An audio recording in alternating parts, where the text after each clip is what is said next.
Assalamualaikum warahmatullahi wabarakatuh.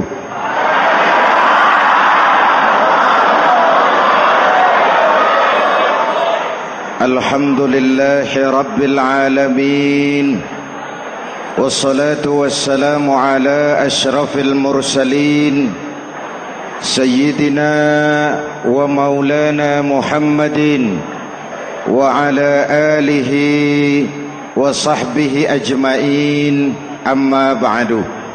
Para ulama yang saya muliakan, hadirin hadirat ma'asyiral muslimin yang saya cintai, banyak kita alami perubahan-perubahan yang terjadi, baik perubahan yang menyangkut sosial budaya, lebih-lebih yang menyangkut sosial politik. Yang tidak banyak mengalami perubahan adalah sosial ekonomi. Bahkan angka kemiskinan kita naik menjadi 3/5 dari total penduduk kita hidup di bawah garis kemiskinan, dan 20% diantaranya miskin mutlak. Perubahan-perubahan yang terjadi menyadarkan kita kepada kebenaran Al-Quran ketika Allah menyatakan wa tilkal ayyamu nudawiluha bainan nas. Hari itu kami putar di antara manusia. Ada saat datang, ada waktu pergi. Ada hari lahir, ada saat kembali. Ada waktu dilantik, ada saat menyerahkan jabatan. Hari kami putar di antara manusia dan hidup cuma sekadar menunggu giliran. Soalnya kemudian di tengah perubahan-perubahan yang terjadi begitu cepat, what must we do now?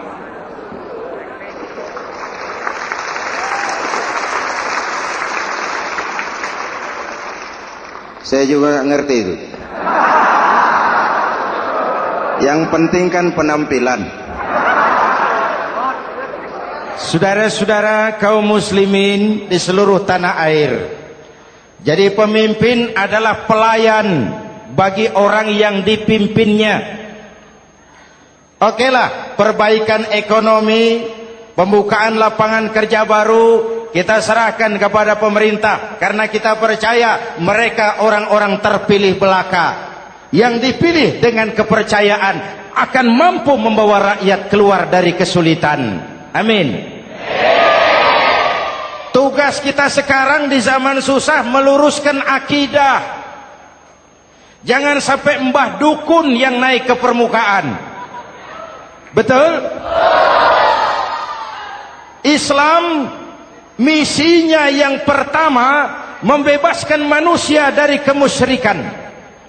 13 tahun Rasul berjuang di Makkah, menanamkan akidah, meluruskan keyakinan, membentuk iman. 13 tahun membebaskan manusia dari belenggu kemusyrikan. 13 tahun menanamkan la ilaha illallah Muhammadur Rasul dengan seluruh konsekuensinya. Kalau saya yakin tidak ada Tuhan selain Allah, saya tidak akan minta tolong kecuali hanya kepada Allah. Saya tidak akan pernah takut kecuali hanya kepada Allah. Saya tidak akan menggantungkan hidup kecuali hanya kepada Allah. Saya tidak akan minta rizki kecuali hanya kepada Allah. Saya tidak akan melarikan persoalan kecuali hanya kepada Allah. Kalau konsekuen dengan keyakinan ini, mbah dukun nggak dapat tempat.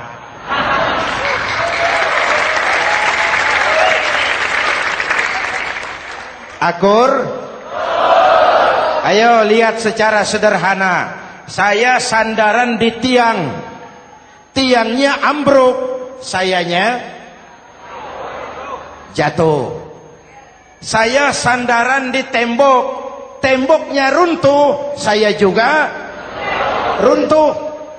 Saya sandaran kepada orang kaya, dia jatuh miskin, saya bangkrut.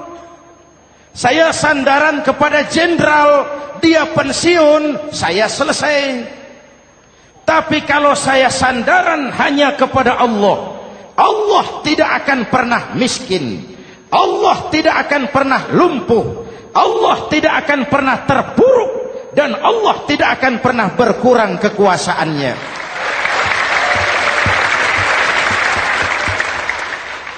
Maka umat Islam, sesulit apapun zaman yang kita hadapi, Allah juga tempat kita bersandar.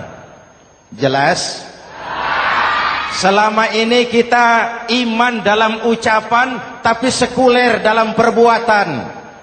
Di masjid ada Allah, di kantor Allah tidak ada, maka korupsi merajalela.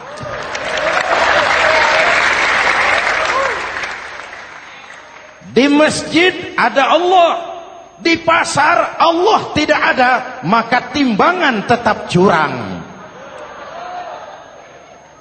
Kita iman dalam ucapan, tapi sekuler dalam perbuatan. Oleh karena itu, sesulit apapun zaman yang kita hadapi, iman jugalah pegangan kita. Allah juga tempat kita bersandar. Boleh zaman berubah, akidah jangan sampai goyah. Karena iman kita hidup, untuk iman kita berjuang, dan dalam iman kita ingin kembali menghadap Allah Subhanahu. Selama ini manusia Indonesia kita lebih banyak diisi otaknya, hati sering kosong, agama dangkal, akidah rapuh, moral rendah. Memang kemudian muncul banyak orang-orang pintar, cuma sayang tidak benar. Indonesia kita bangkrut, Indonesia kita terpuruk, Indonesia kita sakit parah kalau diurus orang yang cuma pintar tapi tidak benar. Kita perlu orang-orang pintar, tapi kita lebih perlu orang benar. Jelas? Kalau cuma pintar tapi tidak benar, itu yang sering saya sampaikan, nanti disuruh ngurus beras malah nimbun beras.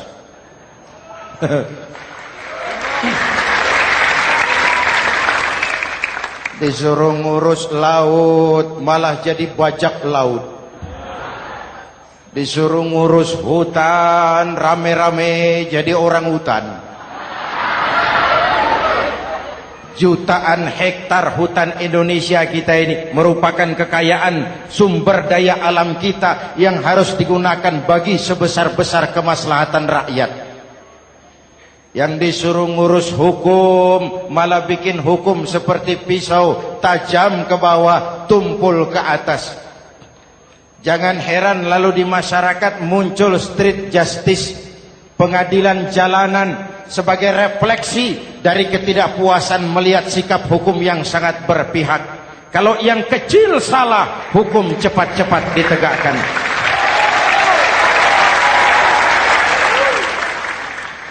Lihat saja sekarang ini kalau orang terkenal banyak uang punya masalah, antri yang bela. Betul?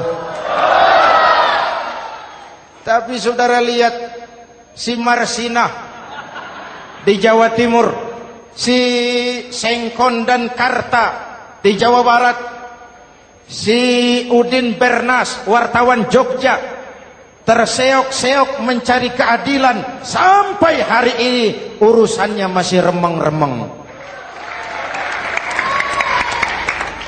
Kenapa bisa begitu? Jawabannya sederhana, tidak ada fulus. Ada fulus mulus, tidak ada fulus manfus. Betul? Jangan sampai para penegak hukum kita terjebak pada lagu baru, maju tak gentar membela yang bayar.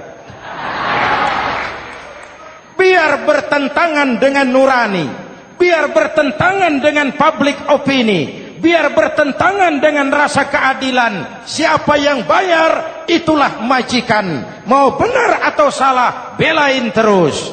Kalau seperti inilah hukum kita, mafioso keadilan akan tetap gentayangan. Hadirin yang saya hormati, 13 tahun beliau berjuang di Mekah meluruskan keyakinan, memantapkan akidah, meneguhkan iman. Dari situ segalanya dimulai, dan ke situ segalanya akan menuju. Intan paling mahal, mutiara paling berharga, tidak lain adalah nilai-nilai keimanan. Kalau itu sudah tergadai, apalagi yang bisa kita banggakan dalam kehidupan ini? Kita merasa harta kita berharga, belum ada artinya ketimbang iman. Kedudukan kita punya nilai pun belum ada artinya ketimbang dengan nilai-nilai keimanan. Itu intan paling mahal, itu mutiara paling berharga. Harta baru ada manfaatnya kalau dilandasi dengan iman. Jabatan dan kedudukan baru terasa gunanya kalau dilandasi dengan keimanan. Kalau jabatan lepas dari iman, yang akan lahir Fir'aun baru. Jelas? Kalau harta terlepas dari iman, yang akan muncul adalah konglomerat Korun. Kalau ilmu pengetahuan terlepas dari nilai dasar keimanan, maka yang akan muncul adalah ilmuwan pelacur yang menyalahkan yang benar, membenarkan yang salah untuk kepentingan pribadi. Dan kondisi seperti itu tidak akan membuat kita makin sehat. Oleh karena itu, pada kesempatan ini, pesan pertama saya, menghadapi zaman susah, tetap jaga akidah, tetap pelihara keyakinan. Kesulitan bukan untuk ditakuti, untuk diatasi. Hidup adalah kerja keras, bukan keajaiban. Perubahan tidak akan datang hanya dengan simsalabim abragadabra. Perubahan tidak akan muncul hanya dengan berandai-andai. Perubahan tidak akan turun dari langit seperti turunnya embun di waktu malam. Perubahan adalah kerja keras, sehingga Al-Quran membimbing kita, innallaha la yughayyiru ma biqaumin hatta yughayyiru ma bi anfusihim. Allah tidak akan mengubah keadaan suatu bangsa kalau mereka tidak mau mengubah apa yang ada di dalam diri mereka. Yang ada di dalam diri itu rule of thinking, state of mind, cara kita berpikir, cara kita memandang kehidupan, cara kita mengatasi persoalan. Hadirin yang saya hormati, inilah iman. Berangkat dari ini kita menyadari, ini ujian buat kita rakyat. Dan kita rakyat Indonesia ini kalau sama susah sih sudah kenyang. Ya Pak? Ya Pak? Kita ini sebagai bangsa mengalami apa yang disebut oleh Bung Karno up and down. Naik, turun, timbul, tenggelam, pasang, surut. 350 tahun dijajah oleh Belanda, kita susah. Berangkat Belanda masuk Jepang, susah lagi. Pergi Jepang, datang nikah, susah lagi. Lalu kita merdeka, dirongrong oleh berbagai pemberontakan, susah lagi. Makan bulgur, antri minyak. Lalu PKI berontak, susah lagi. Muncul orde baru, lama-lama susah lagi. Orde baru selesai, naik reformasi, mulai repot nasi, susah lagi.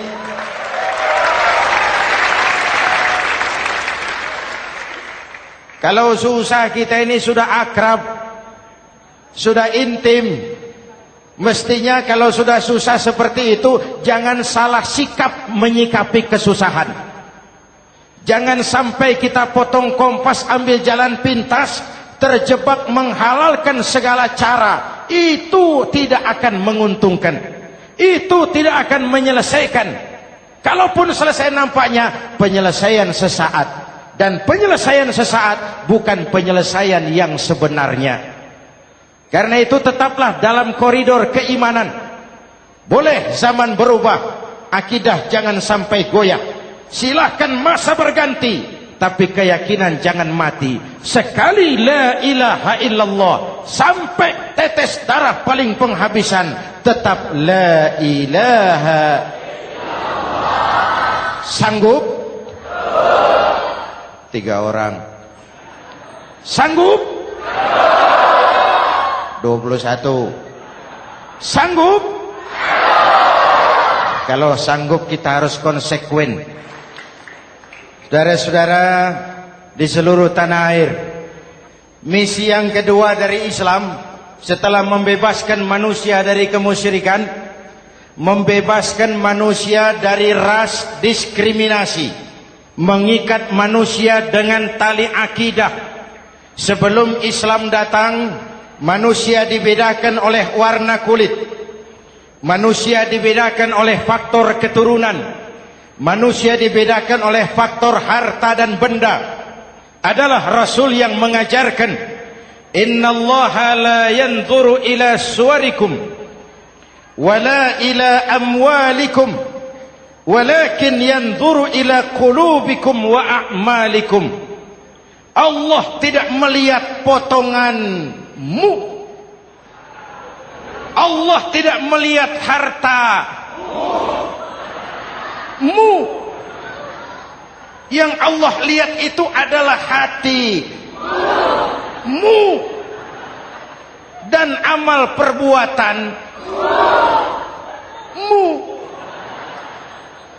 Jauh sebelum Amerika teriak-teriak membanggakan apa yang mereka sebut sebagai Declaration of Independence, Nabi sudah mengajarkan kepada kita semua, An-nas kulluhum li Adam wa Adam min turab, la fadla li Arabiyyin ala ujamiyyin illa bittaqwa. Seluruh manusia berasal dari Adam. Adam diciptakan dari tanah. Tidak ada kelebihan Arab dengan yang bukan Arab kecuali takwanya. Jauh sebelum Amerika mencanangkan bahwa semua manusia dilahirkan sama, that all men are created equal. Jauh sebelum itu Islam sudah membebaskan manusia dari ras diskriminasi. Apa dalam konteks kekinian? Menghadapi zaman susah, tetap jaga kerukunan. Ya Pak, ya Bu, oi Bu. Menghadapi zaman susah, tetap jaga kerukunan, baik antar umat seagama, antar umat beragama, maupun antar umat beragama dengan pemerintah. Menjaga kerukunan. Jangan saling sikat sikut di antara kita. Sebab kalau sudah rukun, saya ajak berhitung. 1 ditambah 1 sama dengan, itu matematika namanya. Hasilnya pasti. Tapi angka sosial hasilnya aneh. Saya ubah jadi angka sosial. Ayo kita berhitung lagi. 1 orang takut ditambah 1 orang takut sama dengan 2 orang setengah berani. Kenapa setengah berani? Karena sudah berdua. Tadi kan takut sendiri. Kalau sama-sama takut berkumpul jadi setengah berani. Kalau ditambah 1 orang takut lagi, 1 orang takut ditambah 1 orang takut ditambah 1 orang takut sama dengan 3 orang berani. Kenapa jadi berani? Karena sudah bertiga. Kita yang lemah, kita yang marginal, kita yang dikucilkan, bahkan kita yang dilecehkan, kalau mau rukun kita akan kuat dan tidak bakal dipermainkan orang.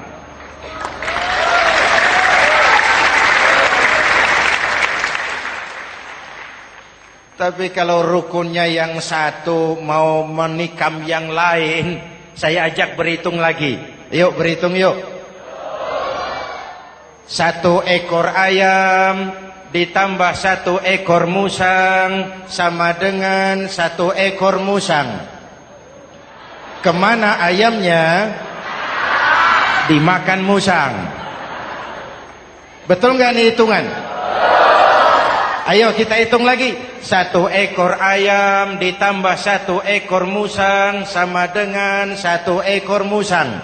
Kemana ayamnya? Dimakan musang.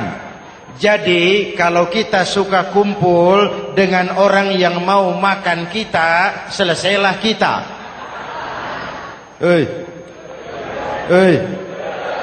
Maka kalau merasa kita ini ayam, yuk kumpul sama-sama ayam, pulang ke kandang ayam. Kalau ada ayam kumpul ke kandang musang, itu namanya ayam minum baygon. Jelas? Menjaga kerukunan. Pertama, antar umat seagama, sesama muslim harus saling menjaga, harus saling memelihara. Baik dia muslim yang jadi kapolri, baik dia muslim yang jadi kasat, baik dia muslim yang jadi pengusaha, baik dia muslim yang jadi petani, nelayan, guru, semua komit menjaga semangat kebersamaan, rukun antar umat seagama. Jelas? Jelas? Hadirin yang saya hormati, atas dasar itu saya ingatkan kembali, kita semua ingin persoalan terorisme dilepaskan kaitannya dari agama manapun. Tidak ada kaitannya terorisme dengan Islam, dengan Kristen, dengan Hindu, dengan Buddha. Tidak ada kaitannya terorisme dengan pondok pesantren.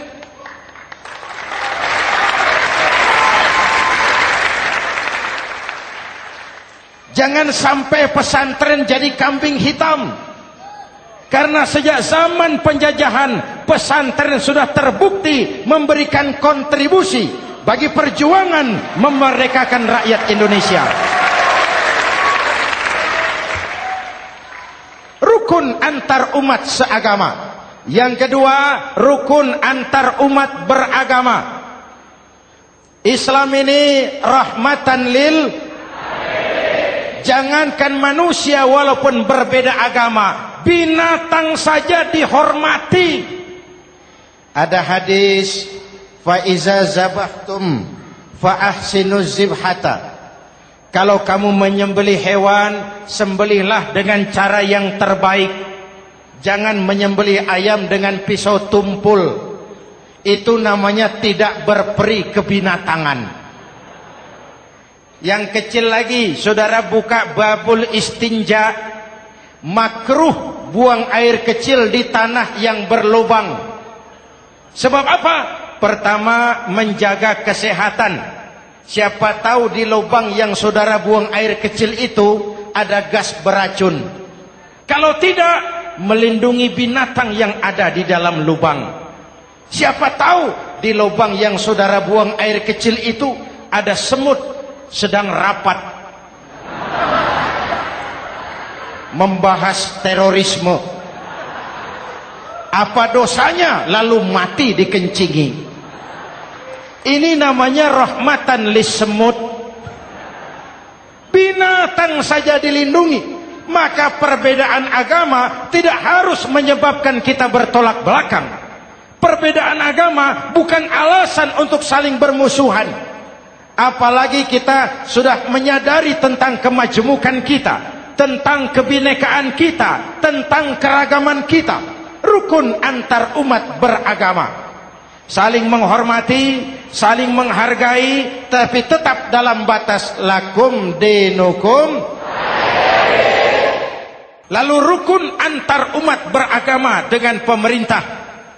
Hadirin yang saya hormati, yang benar kita dukung, yang salah kita perbaiki dan kita tegur menurut cara-cara yang diajarkan oleh agama kita. Dan sholat berjamaah, pendidikan bernegara yang paling bagus. Tadi kita sholat ada imam, ada makmum, betul? Makmum wajib ikut imam kalau imam benar sholatnya. Rakyat wajib ikut pemimpin Kalau pemimpin benar mimpinnya. Masyarakat Islam ini loyal. Masyarakat Islam ini bukan pemberontak. Masyarakat Islam ini taat dan setia. Kapan? Kalau imamnya benar. Imam takbir, makmum. Imam ruku, makmum. Imam i'tidal, makmum. I'tidal. Imam sujud, makmum. Tapi kalau imam keliru, mestinya imam ruku malah sujud. Salah imam ini. Tegur. Siapa yang wajib negur? Makmum yang saf terdepan. Anggota DPR.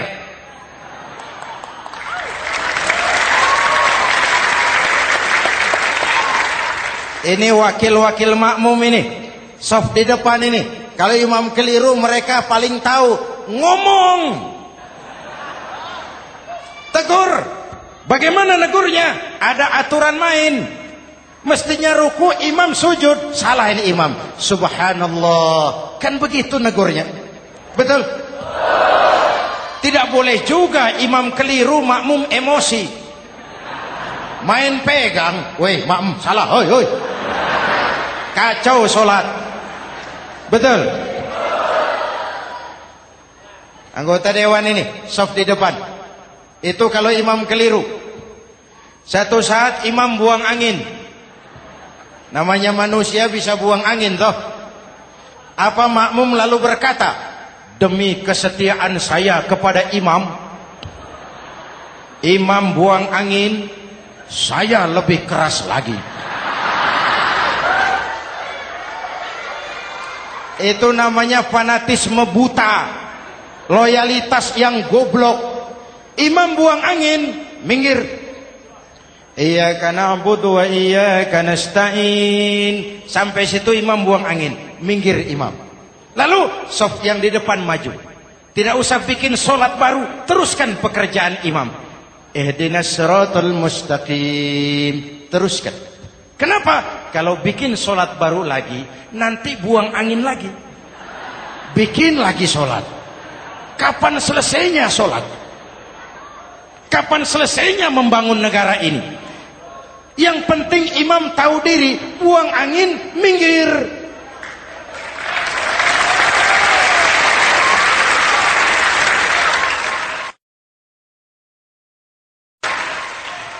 Ini kacaunya solat berjamaah kita sekarang. Kacaunya negeri kita sekarang. Banyak imam sudah buang angin, gengsi. Diam aja merasa nggak punya salah. Dikasih tahu sama makmum, imam tadi buang angin ya, malah jawab sedikit. Apa kalau sedikit lalu tidak batal solat itu? Mekanisme kehidupan sosial yang diatur lewat tuntunan solat berjamaah. Sehingga Nabi berpesan, kun imaman muta'an au ma'muman muti'an fala takun thalisan jazu'a. Kalau jadi pemimpin, jadilah pemimpin yang ditaati. Kalau jadi makmum, jadilah makmum yang mentaati. Jangan jadi golongan ketiga pemecah belah. Di depan tidak jalan, di belakang takut, ditaruh yang di tengah, di depan didorong, yang belakang ditendang. Ini namanya biang kerok. Saudara-saudara, dari uraian singkat ini saya ambil beberapa catatan pokok. Pertama, kalau ada intan paling mahal, kalau ada mutiara paling berharga dalam hidup kita, itu tidak lain adalah karena keyakinan. Hidup jadi indah, hidup jadi berharga, hidup jadi berarti kalau didasari atas sebuah keyakinan. Dan keyakinan itu tidak lain adalah nilai iman kita, akidah kita kepada Allah Subhanahu wa taala. Yang kedua, tetap menjaga kerukunan. Sesulit apapun zaman yang kita hadapi, kita tetap harus menjaga semangat kebersamaan. Kita harus tetap menjadi lem perekat yang menjaga keutuhan, baik sebagai bangsa maupun sebagai umat. Perbedaan adalah wajar, harus dihormati sebagai ciri kehidupan berdemokrasi. Tapi jangan perbedaan menjadi sebab kita bermusuhan, dan jangan perbedaan menyebabkan kita saling berpecah belah. Hormati perbedaan, jangan perbedaan dipandang sebagai permusuhan. Dengan akidah yang kuat dan kebersamaan yang kokoh, ayo kita hadapi kesulitan, kita atasi kesulitan, dan dengan kerja keras untuk menyongsong hari esok yang lebih pasti. Mari kita Fatihah. Semoga Allah memelihara kita bangsa Indonesia. Ala hadhihi niyah wa ila hadratin Nabi. Al-Fatihah.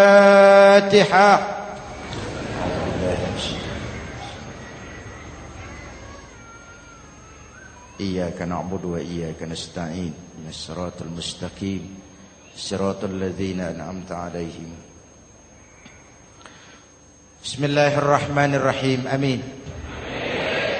Alhamdulillah Rabbil Alamin. Allahumma salli wa sallim mubarak ala Sayyidina Muhammadin wa ala alihi wa sahbihi ajma'in. Allahumma Rabbana taqabbal minna salatana wa siyamana wa qiyamana wa takhassu'ana wa ta'abbudana wa tammim taksirana ya arhamar rahimin. Allahumma aslih man fi salahihi salahul muslimin. Allahumma ahlik man fi halakihi salahul muslimin. Allahumma Rabbana la tu'akhizna in nasina aw akhtana. Rabbana wa la tahmil alaina isran kama hamaltahu ala alladhina min qablina. Rabbana wa la tuhammilna ma la taqata lana bih wa'fu 'anna waghfir lana warhamna anta maulana fansurna 'alal qaumil kafirin. Allahumma ij'alna minas su'ada'il makbulin wa la taj'alna minal ashqiya'il mardudin. Afdalu ma qultuhu ana wan nabiyyuna min qabli. La ilaha illallah.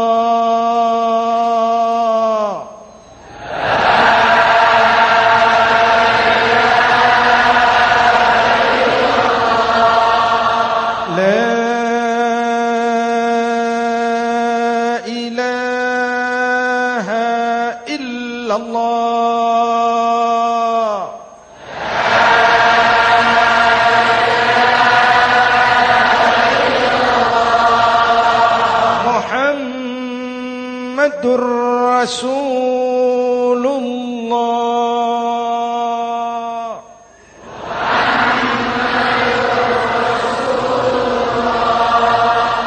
Sallallahu alaihi wa alihi wa sallam. Kalimatu haqqin 'alaiha nahya wa 'alaiha namut wa 'alaiha wa biha nub'atsu insyaallah minal aminin minal aminin minal aminin rahmatika ya arhamar rahimin. Sallallahu ala Sayyidina Muhammad wa ala alihi wa sahbihi ajma'in. Ana rabbika rabbil izzati amma yasifun. Salamun alal mursalin. Walhamdulillah rabbil alamin. Jumpa lagi di lain kesempatan insyaallah. Wassalamualaikum warahmatullahi wabarakatuh.